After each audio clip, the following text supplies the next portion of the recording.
Welcome back to the channel. My name is Jeff, and on this episode, I'm going to be talking about Greene, The Quiet American. The Quiet American was released in 1955 and is set in French Indochina in the 50s. So the French had colonized Indochina, Vietnam, and specifically, I guess earlier in the century, and they were there. And the Vietnamese didn't like it, and they wound up having the same problems that we had much later on, which is an interesting part of this novel that I'll get to. So this book is about a British correspondent by the name of Fowler, Thomas Fowler.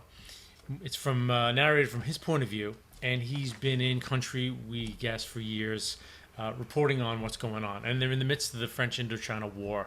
So when the Vietnamese and the communists are fighting, and they're also fighting the French, wanting them out of the country. So we find ourselves in the middle of that conflict, and we're introduced to Fowler as, part of a group of foreign correspondents. They go to the same cafes together and eat and drink together, and there are some Americans there as well. I guess we were there in an advisory capacity in the 50s, early on. So we're getting a sense he's part of this little group of people.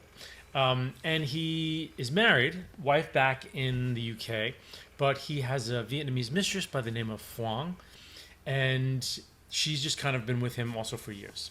And they have a very, the relationship that Greene paints is one of convenience. He's the rich, part of the rich colonizing West, right? And he's there just kind of reporting on their country as it kind of it destroys itself or fights itself.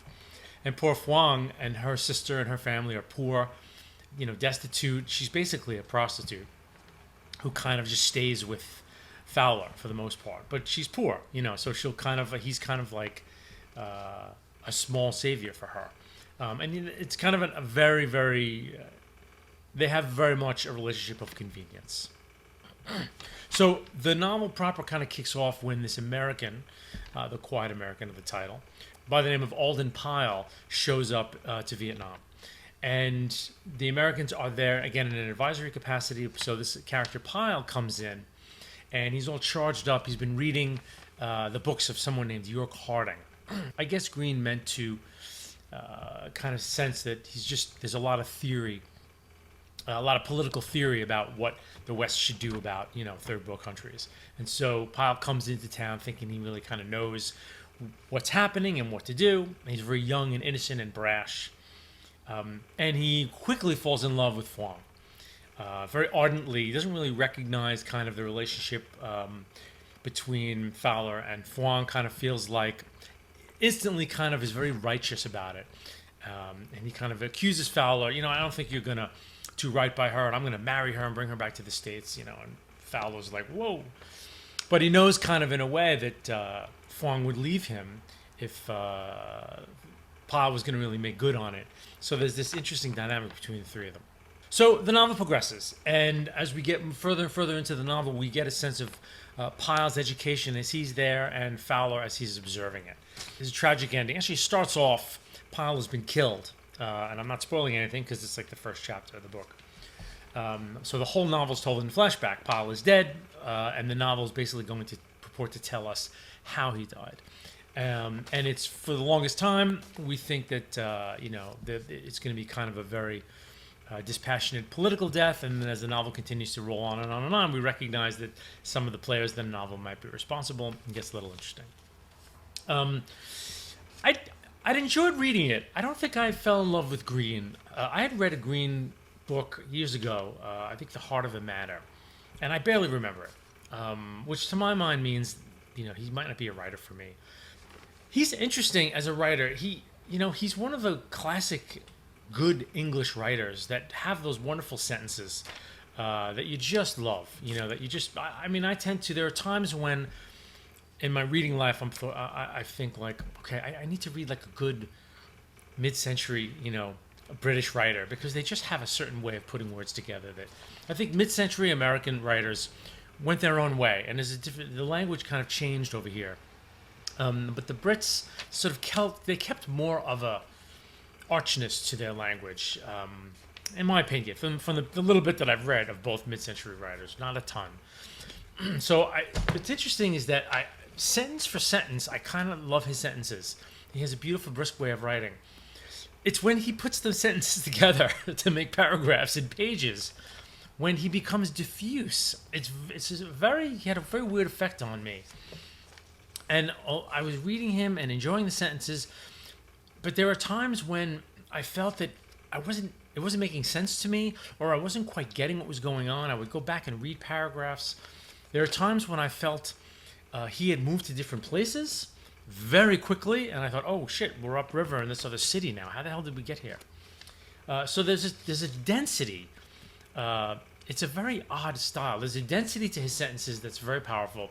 And at the same time, there's an overall diffuseness to specificity in the book where, I don't have a very clear picture of anything in this book. I have kind of a sense of Fowler's inner life. I have a sense of Pyle. I kind of have a little bit of a sense of the Vietnam of that era, but nothing clear, like no clarity. Consequently, I can read a George Orwell book, something like Burmese Days or Keep the Expeditious Flying.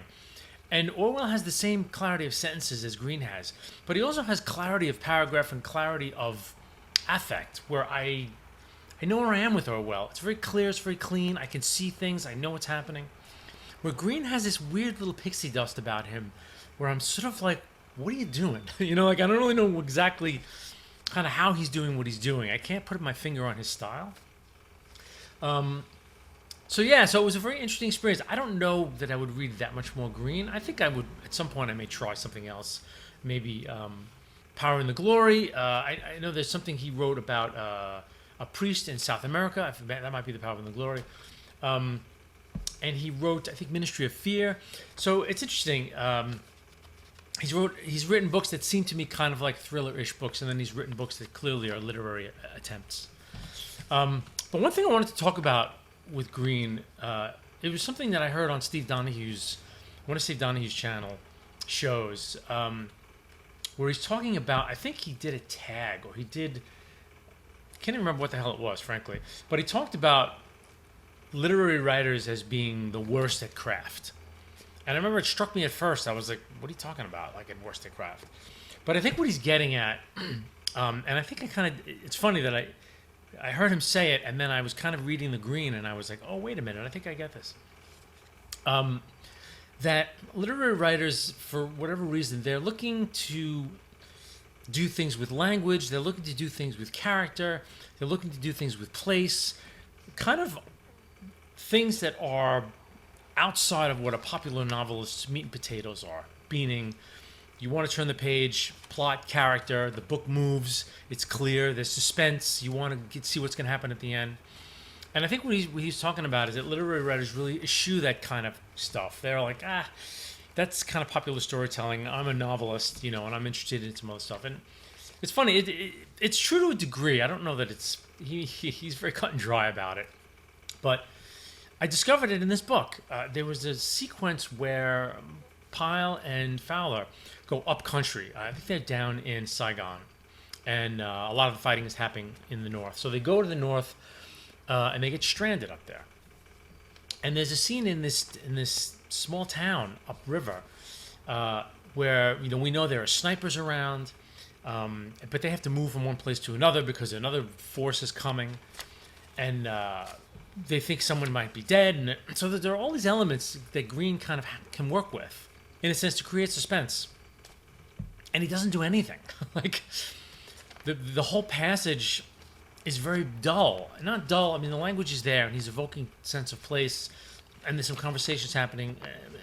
But I thought, oh wow, a novelist who was really interested in creating some tension and making you want to turn pages or get you involved in the book in kind of a visceral way would have done so much more with this. The idea of a sniper being active somehow would have made every move that these characters made out in the open full of tension. But Greene kind of ignores that. And so you kind of get through that section of the book, and then nothing happens. They don't discover anything. No one's killed. They don't learn anything. They don't do any of the kind of typical story things that you do, where you have this kind of moment of tension and when they come out of this, there's this moment I think afterwards when Pyle and Fowler are on the run, and forces are chasing them, and they hide out in this tower for the night. So there are these scenes that set things up. But the way he writes them is the same kind of diffuse, relaxed pace that he writes everything else. And so it was only afterwards when I thought, these characters just went through this really intense thing, and it was almost like two Englishmen having tea through it. It's like it didn't make my pulse race at all. And I wasn't like, oh wow, this is an intense scene. So yeah, it was. So Steve kind of has a point in that there are, certain novelists are after a different game, and I guess Greene is after a different game in this book, even though it's set, in a wartime setting, and he's got these characters moving through, the landscape in certain ways, and there's a lot of danger all around them. There's a point where there are exploding bicycles that are around, but again, it's all off screen, and none of it's used for tension. But in this book particular, I don't think Greene has enough on the other side to make it worth it. Sometimes you get through a book and, it's the profundities of what happened in the book. You're like, well, I don't care if there's no tension. The book did something else that's really moving me, and it was totally worth it. But in this one, I think you get to the end, and it's kind of like, Fowler's still Fowler. He may have learned a few things about himself. Pyle is dead. You find out how, and things kind of go on, and. Yeah, so it was an interesting kind of crab step through the book. One thing, though, that was fascinating. Again, it was written in the 50s when the French were in Vietnam. And all of the problems that the Americans that we had later kind of are already there. They're already laid out there. And it kind of reminded me that the French, had their disastrous Vietnam and then had to pull out because they didn't know how to wage war in the jungle. And we didn't learn anything. And in a weird way, the character of Pyle is kind of like, Greene must have met people like that over there, where they just came in like, we're America, we won World War II. Who are these people in the jungle? You people failed because you failed, because you're old world and we're the new kids on the block, and it won't happen to us. And the exact same thing happened to us, but because we're America, it happened on like triple the scale that it happened to the French. So it was amazing to read that because we hadn't even begun to be heavily involved yet. I mean, our escalation in Vietnam didn't happen until the 60s. This was in the mid-50s. But already, as someone who kind of knows a little bit about what happened in Vietnam, even if you know in a general sense, when you read this book, you're like, oh, man, this is amazing that this was, before. And all the same problems are there. And no one learned anything. Nobody learned a thing. So that was fascinating. I really appreciated that part of it.